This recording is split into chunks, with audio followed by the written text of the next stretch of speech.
So good morning, and welcome to Wellspring. I like to see your smiling faces here every morning. Well, some of you are framed by picture frames, but it is nice to see you. My name is Edward Burlbaugh. I'm part of your Sunday service team. I'm also part of our spiritual leadership team. So I welcome you as well. And now we have a few announcements. And Early Birds is continuing to meet on Sunday mornings via Zoom.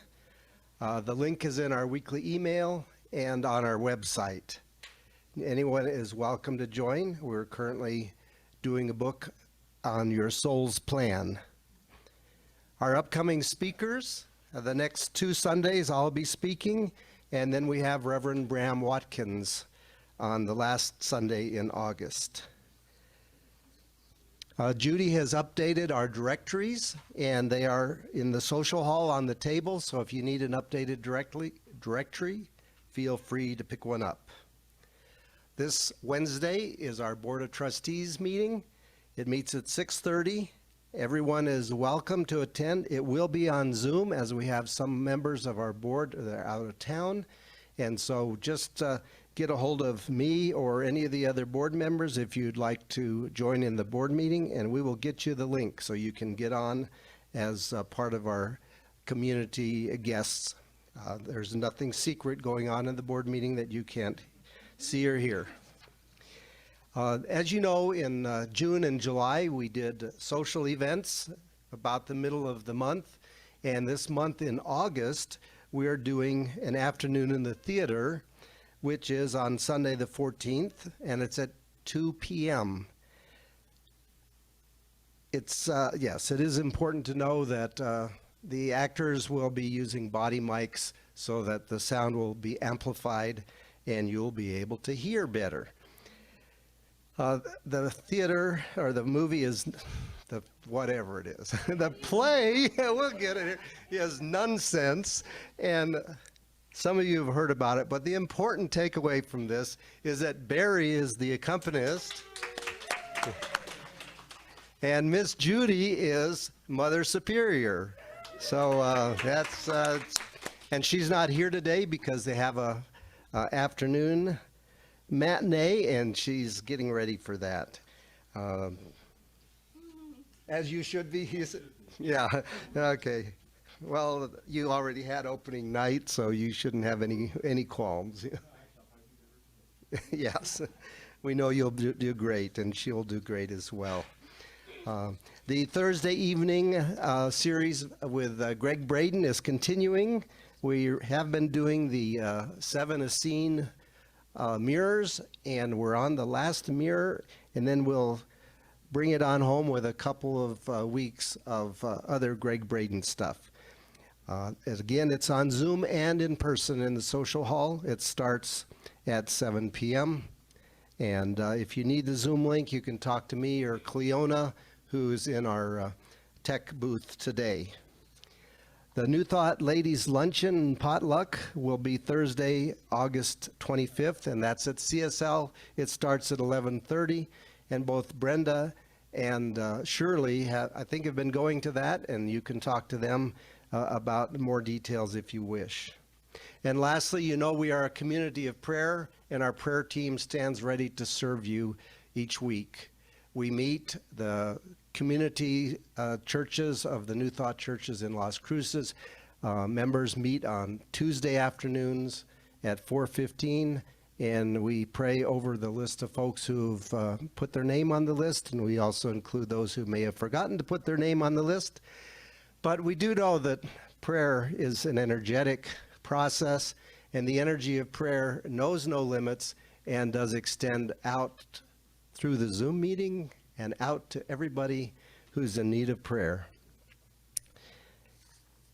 And I think that's all the announcements. Is that correct? Yeah.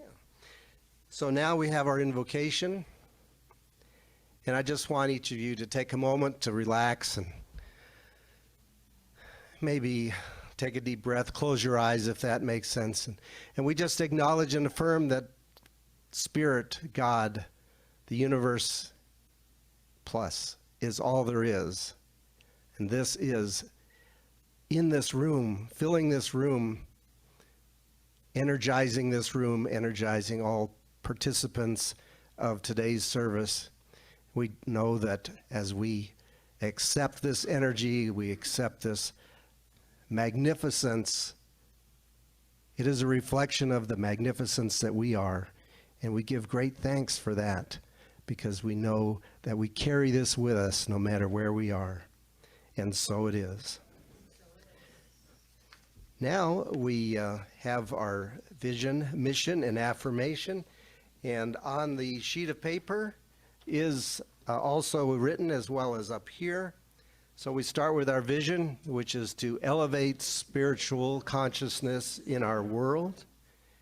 Our mission is to support individual spiritual quests through celebration, study, counsel, loving fellowship, and service. And our affirmation: I give thanks for all the ways I experience freedom in my life, to be my authentic self, to live in abundance, to connect with precious community members, and to live in harmony with nature. So I release any false or limiting beliefs and open my heart to the infinite freedom that is the divine. And now we have our special music. Danika Hosa will be singing today, accompanied by Barry.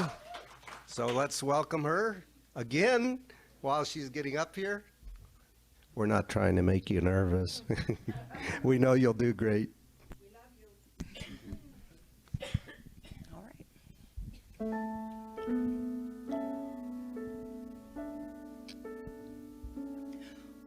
What will it be like when my pain is gone and all the worries of this world just fade away? What will it be like when you call my name, and that moment when I see you face to face? I'm waiting my whole life for that day. Well done, my good and faithful one. Welcome to the place where you belong. Well done, my beloved child. You have run the race and now you're home. Welcome to the place where you belong. What will it be like when tears are washed away and every broken thing will finally be made whole?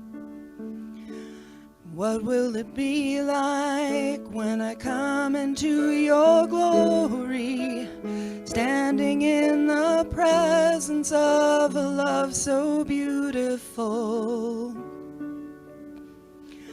I'm waiting my whole life for that day. I will live my life to hear you say, well done, good and faithful one. Welcome to the place where you belong. Well done, my beloved child. You have run the race and now you're home. Welcome to the place where you belong. What will it be like when I hear that sound? All of heaven's angels crying out, singing holy, holy, holy are you, Lord.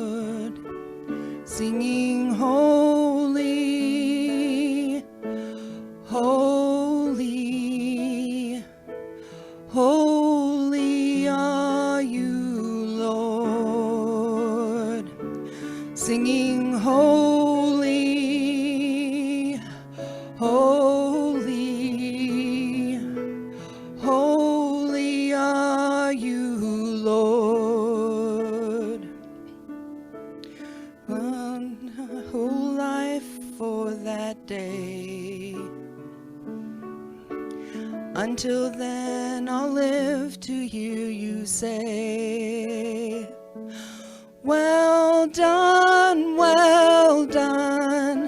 my good and faithful one. Welcome to the place where you belong. Well done, my beloved child. You have run the race and now you're home. Welcome to the place where you belong. Well done.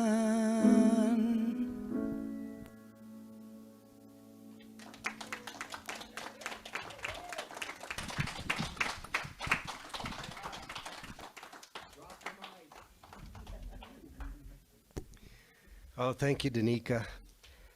I'm reminded of an expression that Shirley uses, so that just gives me spiritual goosebumps. That was beautiful. And today we're switching things up just a little bit. Our reading will also be done by our speaker. Our speaker is Reverend Kamatara, as you all know, as part of our spiritual leadership team here. She lives in Albuquerque. She usually speaks once a month down here. And she's just a beloved member of our community from, I don't know, it's been 6, 8 years now that you've been showing up here. And we just always appreciate what you have to say. And I'm just going to turn it over to you.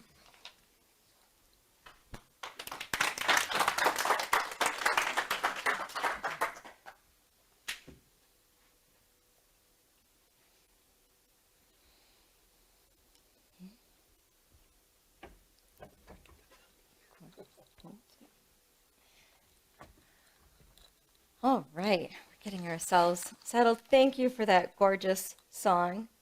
That was amazing and really from the heart. And Edward was gracious enough to say, oh, sure, you can do the reading. So that was very nice of you to be accommodating. Y'all have always been accommodating for me. I don't remember when I started speaking here, but I do know that I did my practicum here for ministerial school. So even before I was a minister, I was learning how to speak here because y'all are so kind and gracious and supportive. So thank you. I appreciate that. So for the reading today, it is from one of my favorite poets, John Riddell, and I read you one of his poems on Easter. So here's another one that just bowled me over and got me thinking. All right. He writes, I used to think that achieving inner peace would make my heart look like a calm lake. I thought being in harmony meant no ripples, no waves, no lapping shore, just still water. But it turns out that serenity isn't the absence of movement. In fact, it's quite the opposite, because the more peace I feel, the more my heart churns and bubbles like a lake, boiling as a ribbon of lava breaks through underneath the water. I don't think we were created out of nothingness to come here just to let our hearts become unmoving bodies of cold water covered in standing algae. I think the great love placed a fire in us so that our lives will be a natural spring of swirling hot, healing water that never looks the same way twice. The war machine thinks it is the only thing that can move in lumber, and that's simply not true. Peace is the most disturbing force in the universe.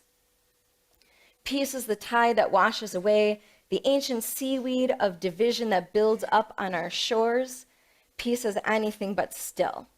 Peace is a tsunami that can terraform a rock fortress into open air chapels. Oh, my love, I'm starting to realize that the less my heart moves, the heavier it gets and the more dust it collects and the less kindness I feel. But when I let my heart constantly stir like a whirlpool of swirls and arcs, the lighter and more buoyant it becomes. Creating the space for empathy to flow forth. For empathy is an act of chaos.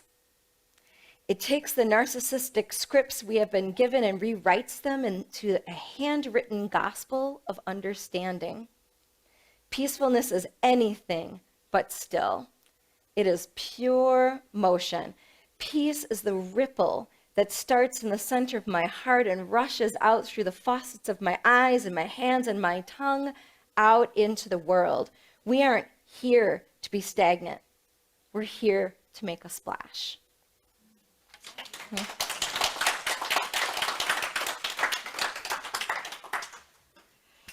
Whew. And that got me really thinking about the movement of peace.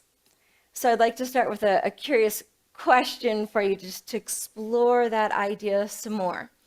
When you first started on your spiritual path, whatever decade that was, we'll just let that be. What did you picture as the end goal or the ultimate achievement? Is it that calm lake from the poem? Or heavenly angels singing, or burning bushes, or just floating serenely through life? Yeah, how's that going for you? You know, I like to joke around. I would be so holy if I didn't have to interact with people. Especially family, which is the final frontier of spiritual development. So we'll just take a moment to bless and love our family members. Thank you very much. But is that kind of mythological image of Zen stillness really what this lifetime is about? If any of you have studied creative writing, or you can remember back to the decade when you had freshman English, remember when your teacher drew the little mountain on the board and it was the 5 points of the plot line? So remember that we start with exposition, it's the character, setting, and situation. But what gets us to go up the mountain are when conflicts occur. It's the rising action. And then we do have our peak experience at the top. It's the climax, the high point of action, the moment of revelation, the epiphany. And then we go down the mountain in the falling action. It shows us the results of the climax. And then we get to the resolution or the denouement, like this is the outcome, now what? Okay, great. Well, the reason we write stories like that is because that's life. We love that. This is our experience. It happens over and over and over and over again. And we go up the mountain, down the mountain. We have the aha moment. Yes. And if we don't have the conflicts to get us to go up the mountain, guess what happens to our story? It just flatlines. There's no story. You may have a lovely character sketch or, oh, that's just a beautiful setting or something. It's not a story. If there's no struggle, there's no strain, there's no challenge, then there's no growth, there's no movement, there's no deepening. It's why we're here.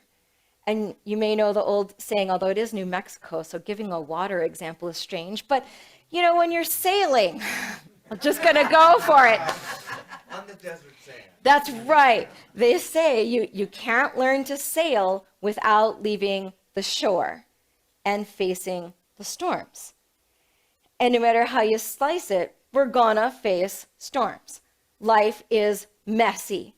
So how can we find our peace even amidst the chaos and the storms that are coming up, or the mountain that we have to climb? And so we need to find a way to move with it.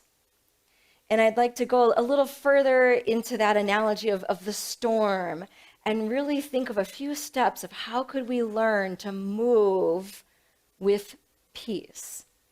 And that first step, when we are coming up against the storm, is to really recognize, where am I? Am I in the outer ring of the chaos and the confusion and this crazy storm? Or am I in the inner ring? And some ways that you might recognize if you're in the outer ring, ooh, there's a pretty big list. So I'm going to say just a few of them and see if any of that resonates with you, like, oh yeah, I was there this morning, or, this week, I don't know. We'll just see. So one way that you can tell if you're in the outer ring of the storm, in the chaos, is if you're really steeped in conditions and all the details and all the drama of what's going on. That's the outer ring. Or if you're really feeling big piles of judgment, that's being in the outer ring. Or any kind of lack or blame or victimhood, that's the outer ring. Or if I'm getting into attachments, oh, this should or that should not, and saying how it should be, okay, that's the outer ring. Or if I have unchecked emotions, and emotions are fine. They're part of human life. They're really important. But when I have unchecked emotions, that's where I'm in the danger zone. When my, let's say, fear or anger or resentment's driving the bus, someone's going to get run over. Okay, so I'm in the outer ring. Or if I'm feeling really trapped, or like there's a heavy burden that's going on, or any kind of resistance or tension, suffering, pain, or the opposite, if I'm feeling apathy or numbness or aloof, or maybe I might be going to meanness, like just being mean. Or if I jump into deceit or denial or game playing or control, I could go on and on. It's like the ugly underbelly of being human. But it's also such a part of being human. So I have to find a way to be okay with being human. So if I can recognize when I'm in the outer ring, that is huge. Because the outer ring of that storm is confusing and disorienting and chaotic, and it's exhausting to always be out there and trying to, I'm going to force my way through this. And when I am out there, and if that's the only place I am, just out there, I am low functioning. It is a very low return on investment. You are not getting my A game. You're getting battle mode, mom, or like battle mode, Kamatara, and it gets a little scary, and it's really a hot mess. All right, so let's reconnect to the concept of peace. I have a printed out saying on my fridge at home, and actually it wound up being the exact same saying that was on the cup that Sharon handed me this morning with my coffee, and I went, oh, well, there it is. So here's the phrase that you are definitely meant to hear today. It's an anonymous saying that says, peace does not mean to be in a place where there is no noise, trouble, or hard work. It means to be in the midst of those things and still be calm in your heart.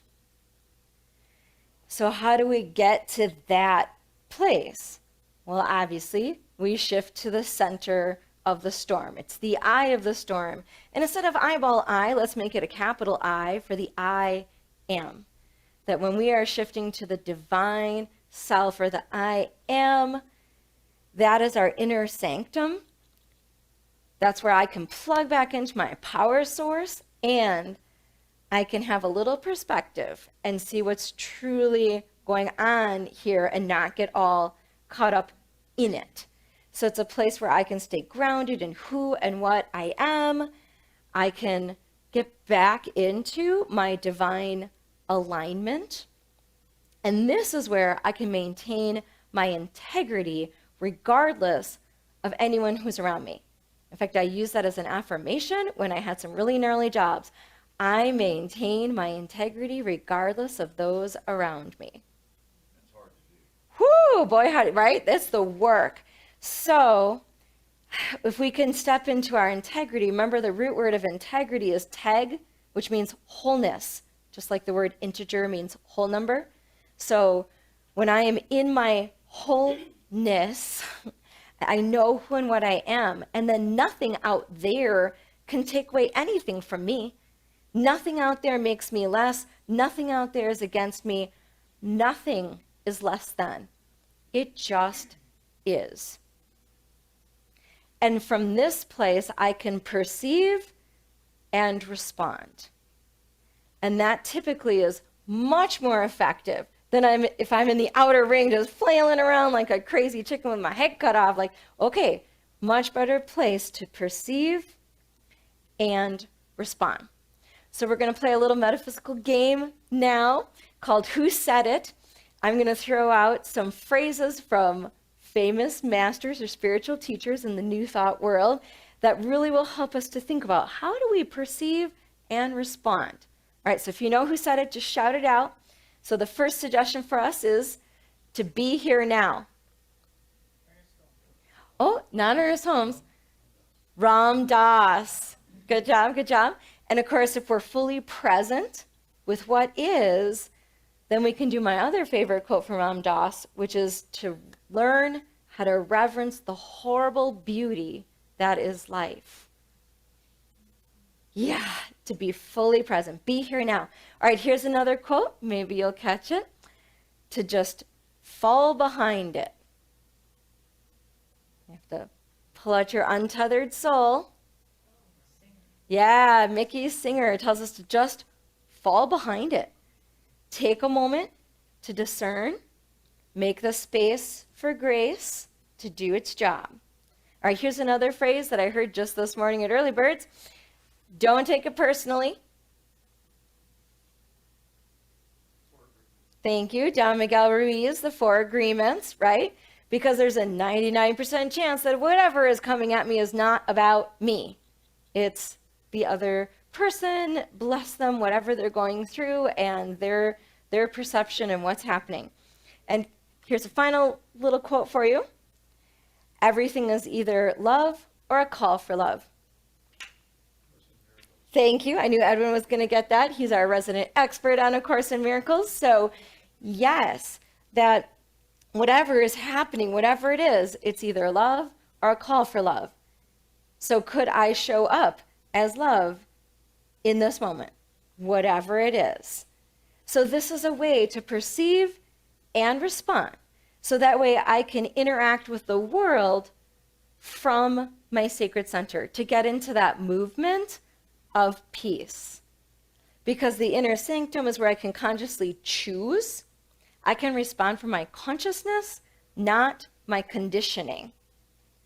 So just hear all those phrases put together because it's really fascinating. To be here now, to fall behind it, to not take it personally, and to show up as love. That really captures the active movement of a peaceful response. And that's that third step. That I could engage with the ebb and flow of life in all its messy goodness. That I could move from the inner core to the outer ring and back and forth again with intention, with power, and with peace. Okay, maybe a more appropriate, instead of sailing, what if we were talking about horseback riding? We've got some horse riders here, I think. Okay, one of the very first things that you're supposed to learn when you ride a horse that no one told me is, what's the first thing you learn? Move with the horse, right? So here I am, I was maybe 13 or whatever, and I'm on a horse and I'm bouncing all over, and the next day I could hardly walk. I was sore, it was ineffective, it hurt, it was terrible. It was a horrible experience. I never wanted to be around horses again. Until I learned from my brother, who was a stable hand, you silly goose, you're supposed to move with the horse. That if you really want to go the distance on the ride that is our lives, we need to move with the flow of life. That way we can be effective and not exhausted. And moving with that flow from the inner to the outer, we exist in both realms simultaneously. So being able to shift is really important, because this is where we can find our power to be able to move through the world and to be in this world, but not of it. And Ernest Holmes had a really interesting definition of peace. And half of it seems really traditional. Yep, I got it. And then the second half, I went, oh, that's interesting. So the first half says, peace is an inner calm so complete that nothing can disturb it. Yeah, I got you. Okay. But then he went on to say, a realization of our oneness, capital O, with omnipresence brings this peace, which is accompanied by a consciousness of power. So it's really interesting to connect the thought of peace and power. And being able to live in this flow of peace and power. What does that look like? There was a great quote in the introduction to a book by Gary Simmons, our friend over at Unity. And this quote says, we are always being asked to remember our divine nature and our spiritual commitment, while simultaneously, so here's the two worlds, we are asked to face the challenges that life presents us. The path of spiritual warriors is to calmly and peacefully, while looking in the mouth of the dragon, remember who we really are. We are divine emissaries, and to think and feel and act accordingly. We are asked in the attendant confusion and disorder that appear before us to be in that moment entities that channel the light, the love, and the healing power we are meant to be. So this is the ultimate power trip in a good way. And when we approach life from the great I am, then the storm, then the eye of the storm becomes the battery core to power up whatever it is that we choose to say, to do, or to be in that moment. We can amp it up with discernment and with grace. And this is what empowers us to be able to ride the thunder or even quell the storm, to be able to function from that place of power, not force, which is Hawkins, if you ever want to read any of him. That way we aren't baited or we aren't barbed and we aren't trashed and we aren't destroyed. This is a sustainable life where we can go the distance because we can fall behind it and rise above it. We can live through it and we can make the most of it. Because that's how we can own our peace and power that lies within. We could walk through any storm, and just like Jesus himself, we could still the waters. And actually yesterday, my friend and practitioner Miguel Zulueta posted on his Facebook page, do not let people put you in their storm. Put them into your peace. Yeah, I was like, well, we're going to use, thank you, Spirit. So, of course, you're not going to get off scot-free this Sunday because you're with me. We're going to pull out the metaphysical workbench. I would love for you to think of something that is stormy in your own life right now. And just call it to mind. And take a moment to just think, what is the outer ring experience of that? Are there certain qualities or discomfort or things that you're just thinking, wow, that is no bueno? Okay, so we're picturing that the outer ring, conditions, drama, experience. And then is there some quality of the divine to help us just to turn inward? Like what would bring us back to center or ground, into peace, to power up with the divine? One way to do that is to contemplate what quality of the divine would really help this experience of this situation. What would help this stormy experience?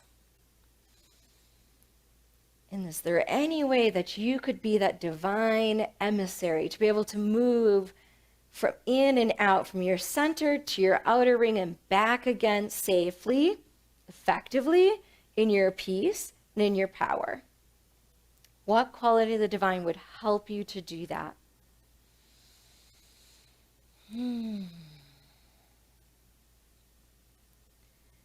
Is there any way that you could function from your place of most potential for the best and highest good of all involved?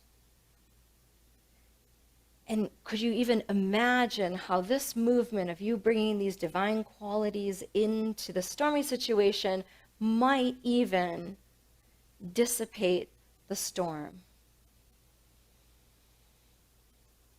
Let's use our imagination a little bit more. What would it be like to interact with that person or that situation in a peaceful way from your center?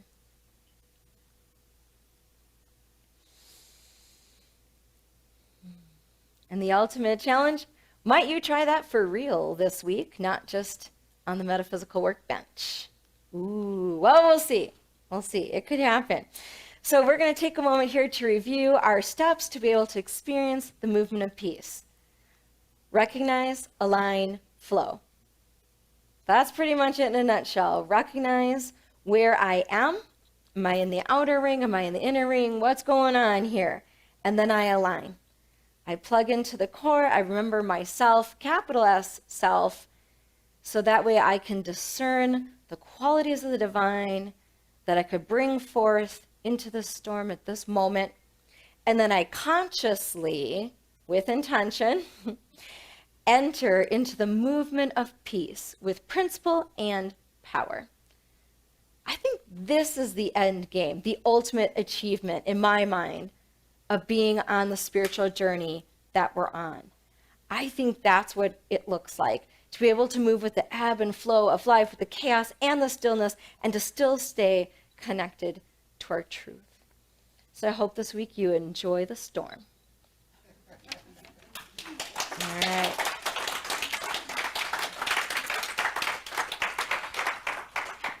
And one of our tools to connect with that inner center is prayer. So let's take this to prayer. As I turn inward, I raise my awareness to recognize that presence of the one loving source, of this thing that I choose to call God. There's something sacred going on that is expressing in all of life as we know it, and even beyond what we can understand. I know that this is the one heart, one love, one mind, and there is no separation. And so knowing there is no separation, I know that I am, you are, aligned with the divine that is the presence and power within. That each one of us has access to the infinite warehouse of divine qualities, of possibilities, of expansion, learning, growth, everything that we may need and or want to experience in this lifetime. And I also claim in this moment for each person the space for grace, to be able to be here now, to fall behind it, to not take it personally, and to show up as love. That this absolutely is possible to become our natural operating system wherever we go. I know that each person here is an emissary of the divine and brings the qualities of the divine to whatever may feel like a stormy situation. And I know that each one here has the power to tap into the divine and to go to the outer ring and the inner ring and the outer ring and back and forth again, because that's how life is, and we have that capacity. We are infinite beings that have access to the divine any time that we remember who and what we are. And so I claim for each person here that power, that presence, and that peace. The peace that comes from knowing. And so I turn to gratitude. I am so grateful for this sacred time together. I'm grateful for the spiritual community. I'm grateful for these teachings and best practices and spiritual masters from whom we learn. And I'm grateful for all the storms in my life where I learn, grow, and deepen and have the experience I am called to have. I'm grateful for all of it.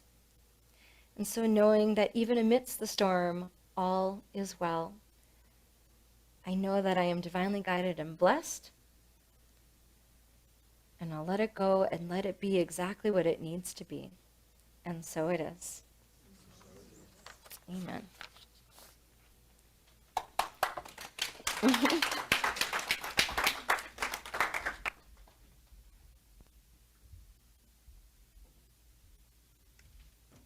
All right, we have Danika again for our second special music.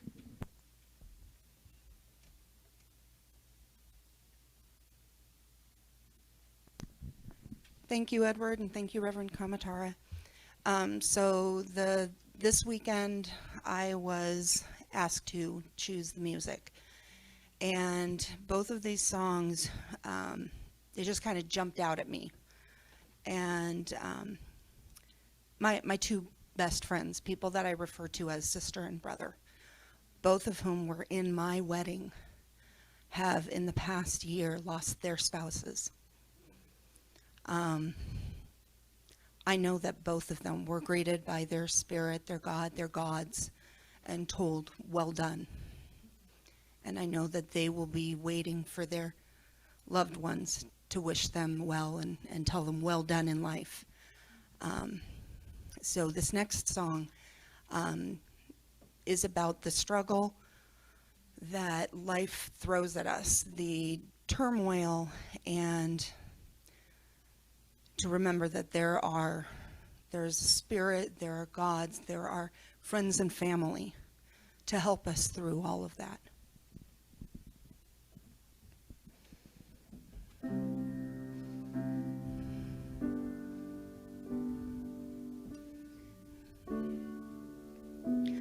You are not hidden.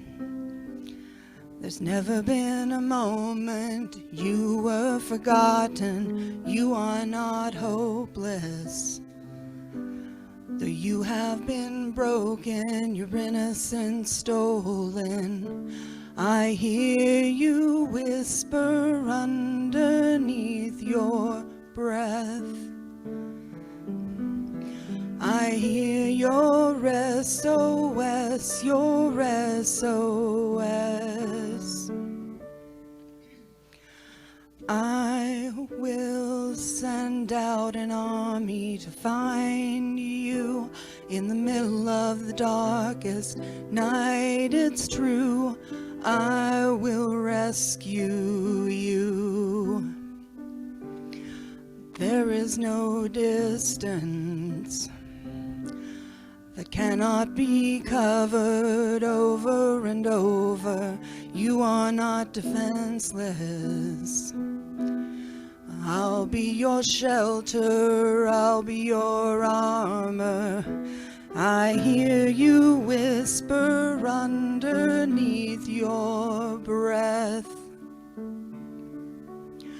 I hear your SOS, your SOS. I will send out an army to find you in the middle of the darkest night. It's true, I will rescue you. I will never stop marching to reach you in the middle of the hardest fight. It's true, I will rescue you. I hear you whisper underneath your breath. I hear you whisper you have nothing left. I will send out an army to find you in the middle of the darkest night. It's true, I will rescue you.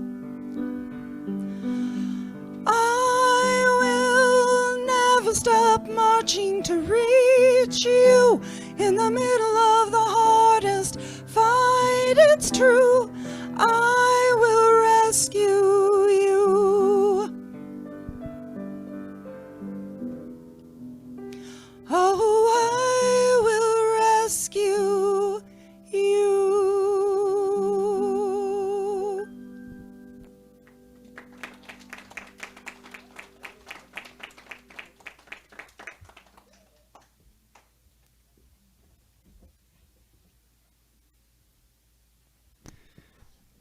Good choice.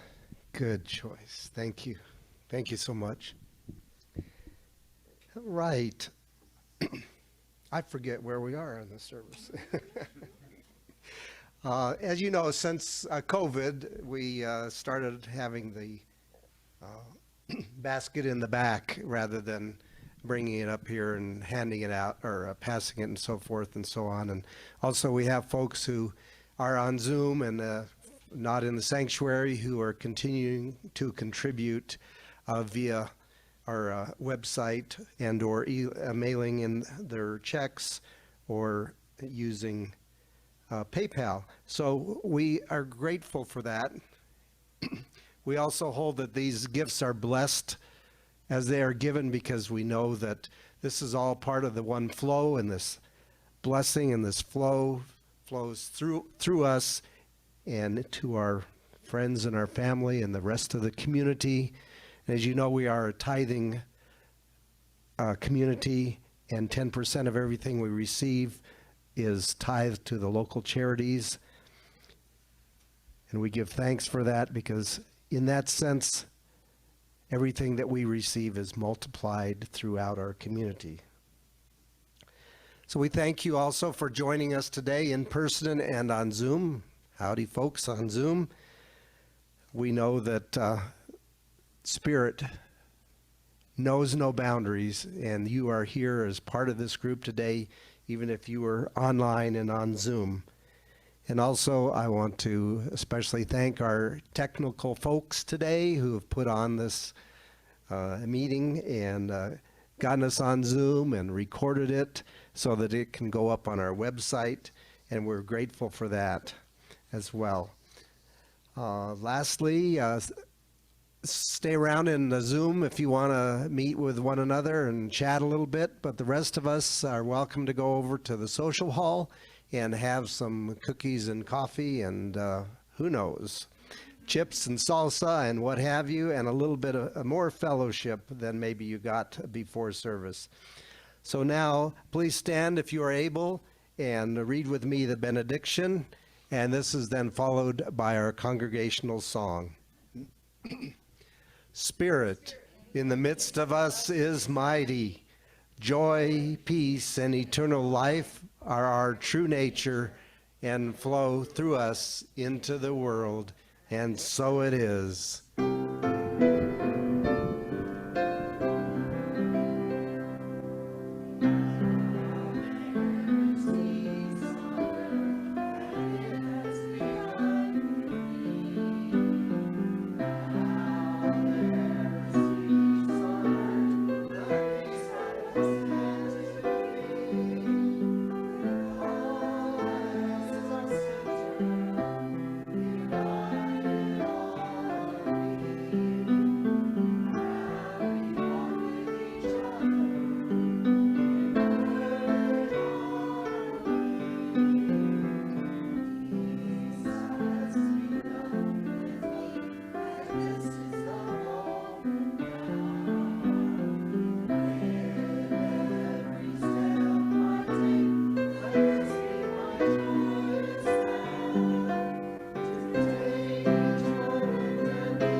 we have